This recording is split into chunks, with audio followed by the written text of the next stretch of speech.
The American novelist and philanthropist John Green mentions how the Renaissance saw the rebirth of European culture, and it was ushered in a modern era of secularism, rationality, and individualism. Good morning, everyone. My name is Michelle Gifani.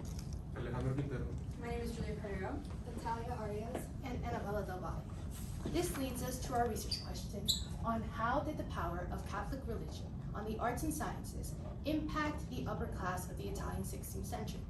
In the Italian 16th century, the power of the Catholic religion significantly impacted the upper class. The Catholic Church's political power and control over society affected both the arts and sciences.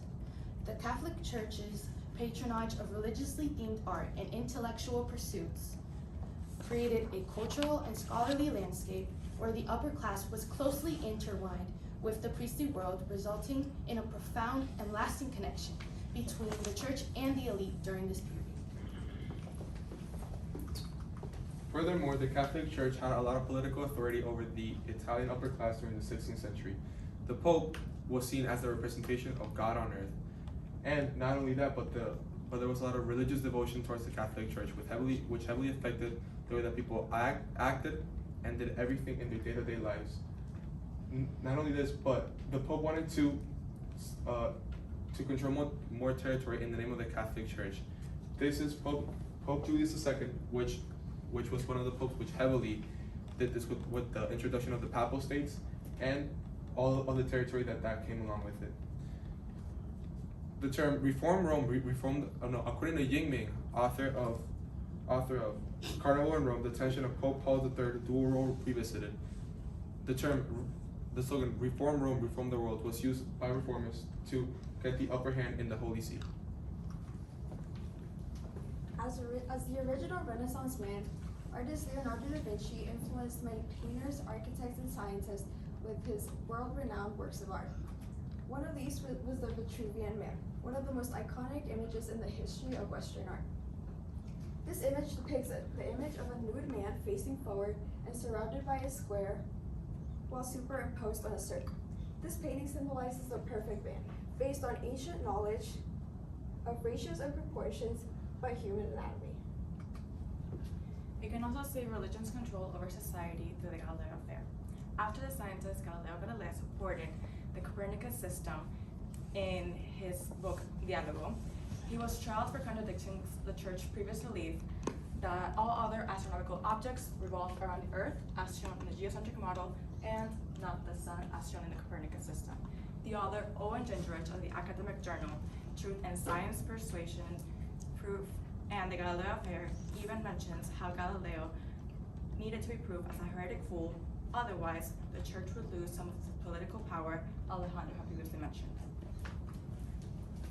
Another painting that has been greatly influenced by religion is the creation of Adam. This image was created by Italian Renaissance painter, architect, and poet Michelangelo. On the left side, you can see Adam lying on the ground, and on the right side, you see God coming down from heaven. This picture illustrates this picture illustrates God reaching his finger to give Adam the power of life, creating the first human man. The Catholic Church had an immense impact on Michelangelo's art, focused on mostly biblical paintings. This led to painting being installed and located in the ceiling of the Sistine Chapel in Vatican City, one of the most Catholic-oriented cities in the world. When talking about female painters of the Renaissance, one of the first names that come to mind is Artemisia Gentileschi. In this painting, Artemisia Gentileschi is known to be the first woman to attend the Florentine Academy of Fine Arts.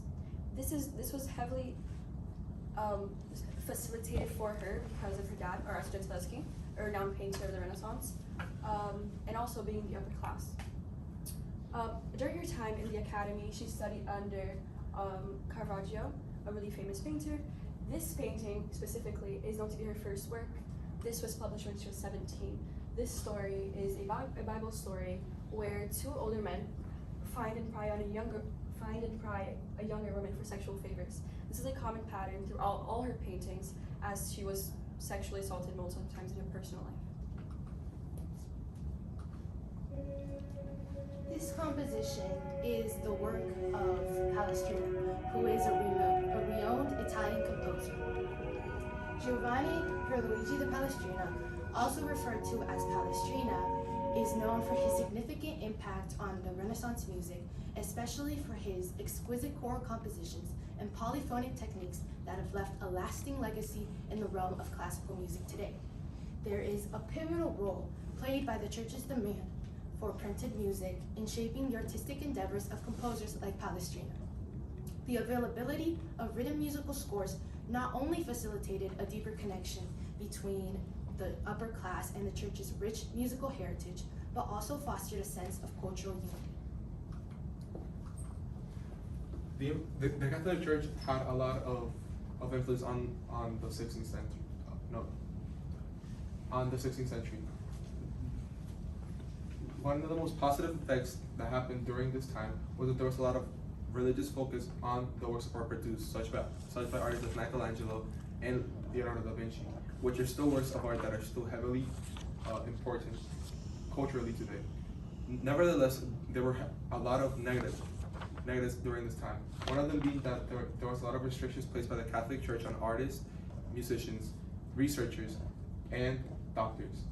But nevertheless, one of the most important things was the innovative and creative attitudes that were implemented in society during that time, which we can still see the effects of to this day, and all of the inventions that are made. Elaborating on what Alejandro said, the Renaissance led us to have a more humanistic, observative, and questioning approach to many things. We can see this in areas such as the arts, the scientific area, a political sense, and also a social sense. The Renaissance, the period of the Renaissance, as we also know as rebirth, marked the beginning of a new era. It brought us new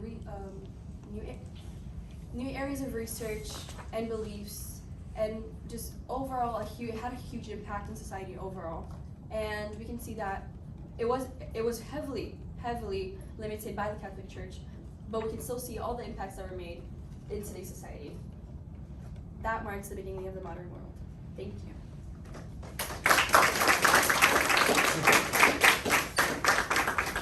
Good. I'll start with you this time. All right, Michelle, going across.